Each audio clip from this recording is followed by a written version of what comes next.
John Scott here with Jonathan Acosta as we finally reached week 1 of the regular season. Games starting to count here, but injuries remaining the number one story that we seem to be talking about, in particular at the cornerback position. Positive news about Christian Benford, limited in practice, but speaking with him afterwards, as they usually do, says everything's fine, he should be good to go. A lot more uncertainty with the position opposite of him. No Tre'Davious White on the practice field. Sean McDermott not willing to rule him out. But uncertainty with a guy with an injury history, certainly not the place you want to be as we ever so closely get up to kickoff against the Ravens. And at least with Benford, when he didn't practice last week, we sort of saw him off to the side doing work with the trainers and everything.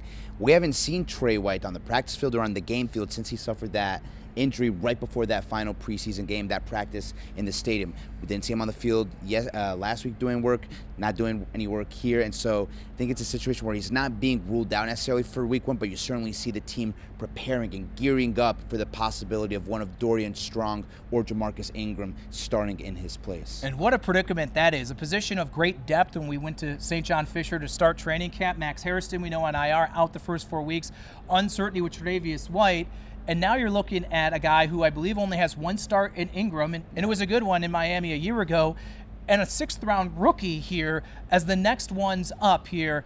You've seen good things from both, but you're facing a guy who's a 2-time MVP. There are some weapons out there for the Baltimore Ravens and Zay Flowers, Rashad Bateman, among others.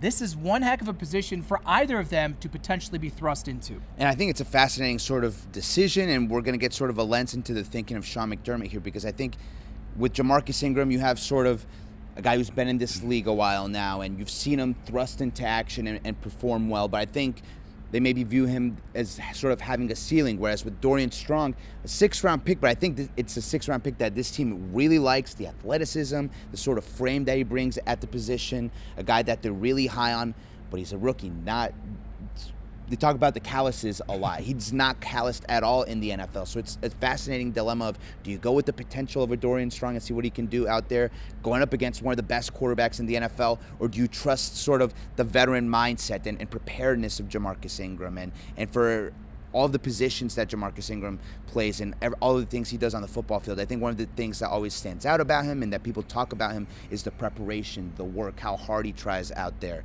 And so, I think it's going to be a very interesting decision. I wouldn't be surprised one way or another, but I also feel, confident in Dorian Strong if he's the one that ends up being out there playing. Look, he's played high-level college football before. Obviously, that's not the same thing as being thrust into NFL action, but I think having the veteran leadership around him and being able to pick the brain of a Taron Johnson, a Christian Benford, a Trey White, if he's not out there on the field, I think it's going to be very valuable to him as well. In the past, when the Bills have had uncertainty and a bit of a rotation at that second cornerback spot, whether it was Levi Wallace or Dane Jackson or Josh Norman, the list goes on, they were supported by All-Pros and Micah Hyde and Jordan Poyer at the safety position. There was also uncertainty at that spot for this current team. We know about Taylor Rapp.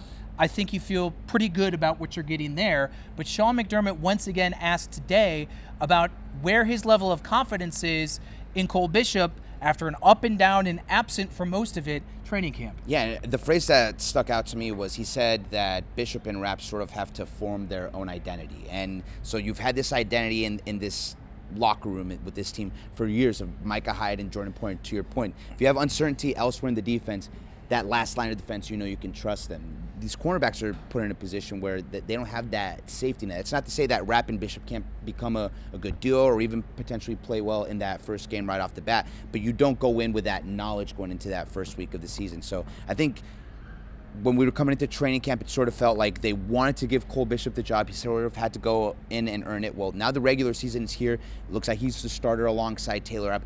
Now it's, can he mostly stay healthy out there on the field, get through this full game, and then you can sort of evaluate the tape. And now Rapp and Bishop's relationship and chemistry can really sort of go up from there. Another great help to a uncertain or questionable secondary is a defensive front and a pass rush here.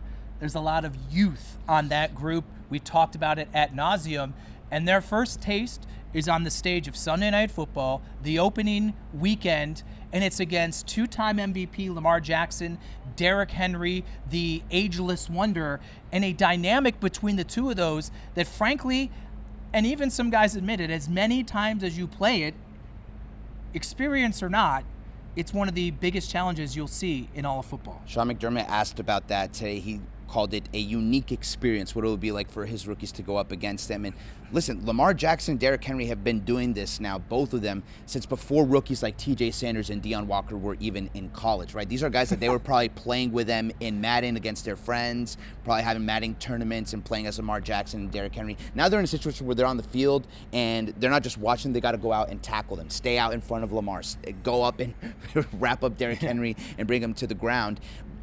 I was very impressed, though, by the answers from TJ Sanders and Deion Walker today, and sort of talking about that and admitting sort of how surreal it is that they're going to be going up against these stars, but also the preparation, how they've been picking the brains of the veterans on the defensive line, and also sort of realizing that, hey, that was all cool how we got to watch them, but we're in the NFL now. We're going to be playing stars week in and week out.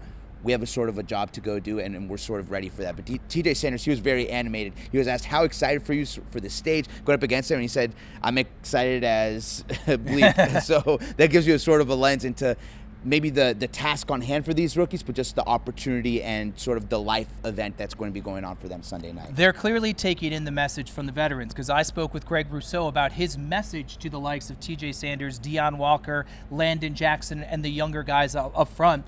And he said, listen, you can't play for the 1 out of 70 plays where they're just going to be at this different level. He says teams have to do the same thing with Josh. Josh is going to do things that Josh does and only Josh could do. Lamar, the same thing. You have to stay within your role, and even if you don't ever get a tackle or any of that stuff, if you stay within yourself, that's the best course of action against superstars the level of Lamar Jackson and Derrick Henry. And that's sort of what we saw play out last year, right? The differences in the two games. In that first game, the Sunday nighter in Baltimore, really just felt like, well, it was their first time seeing Lamar Jackson and Derrick Henry together. And it felt like once Derrick Henry broke off that long run at the beginning of the game, everything just sort of snowballed. It felt like they were a lot better prepared for that second time around. And Lamar and Henry, they were really able to bottle up Henry a lot more. Lamar and Derrick still had their plays, but just felt like a defense that overall was much better prepared for it and was able to come out and make their own plays when the opportunity was presented, like a Terrell Bernard punching the ball out for Mark Andrews, situations like that. It's amazing we can go this far ever talking about the Bills, and it takes us long to get to the reigning MVP, and that is Josh Allen. His wide receivers, his pass-catching weapons has been a great topic of conversation for months now.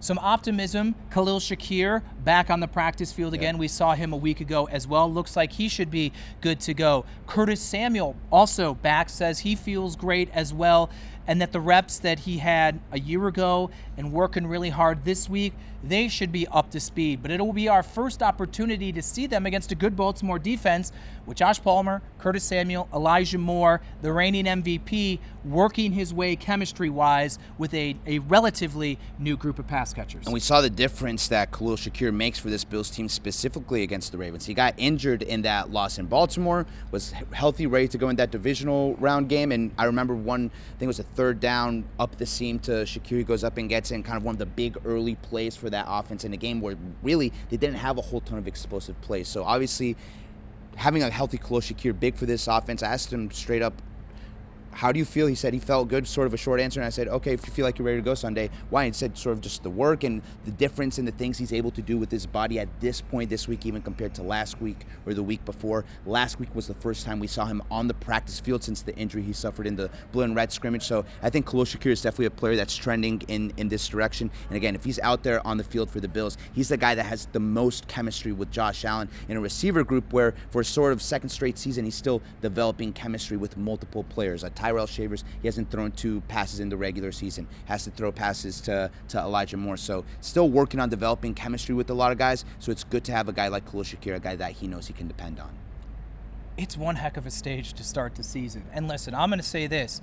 The outcome largely doesn't matter in terms of where these teams will finish, whether or not they'll be on a collision course come playoff time again. Sure, if you want to really forecast ahead, maybe it has seeding implications, but it's week 1. What you see on the field between these two teams will not be who they are week 16, 17, 18, January playoff football here. But still, it's a fantastic way, especially the final season at Highmark Stadium, to be on this great stage. And Greg Rousseau said it best. He's like, listen, sometimes you start with like a couple of 1 o'clock games, and then boom, you get that primetime Thursday or Monday or Sunday night. He's like, it's actually great to almost jump into the deep end of the pool out the gate, especially knowing the amount of primetime games they have in this first 6 weeks of the regular season. I think it's cool. I think this team largely, except for these rookies, are used to this stage, and I think it's just a fantastic way for the 2025 campaign to begin. I don't think I've ever quoted Clemson head coach Dabo Swinney in one of these, so we're going to kick off 2025 season by doing that. He's had a quote this week where he's talking about the LSU game. He said, it's like a final exam on the first day of class. This is what this really feels like, because the Bills are not going to face a better offense in the NFL than going up against Lamar Jackson and Derrick Henry. So at least for the defense, we're really going to see, hey, how up to speed are you a side of the ball with plenty of question marks at almost every position other than really linebacker. And then for the offense, I mean, the Ravens defense is nothing to look down upon either. They've made some additions on that side of the ball. So a good test, final exam sort of feel for both sides of the ball. And then from there, I think TJ Sanders was the one who was talking about it, where it's like you can look at it multiple ways. If you play well, or it's something that gives you confidence, you can build off of it. And if you lose, yes, it hurts to lose this type of game, but it's something coaches always talk about. You learn more from the film from losses than from wins. So if you lose this game, you really dissect everything that went wrong, and then you can hope to improve on it. We saw how the Bills used the loss to their advantage last year when they lost to Baltimore in Week 4. Yeah, and we have you covered here on Channel 2. If you haven't heard already, I'm sure you have. 6 o'clock newscast like normal on Sunday, right into a special pregame edition of Sports Talk Live, 6:30 to 7, Football Night in America, going right into kickoff between the Bills and Ravens on Sunday Night Football. And then immediately after the game, we'll have post-game reaction. Sean McDermott, Josh Allen, others as well. Vic Carucci will be joining me for analysis. So basically, put your TV on Channel 2 on Sunday, set it and forget it, and we'll have you covered before, during, and after the game. Jonathan will be part of it too. It's going to be a long day, a long night, but what better way to kick things off? We're waiting all week, I guess you'd say, for Sunday night. With Jonathan Acosta, I'm John Scott for Channel 2 Sports.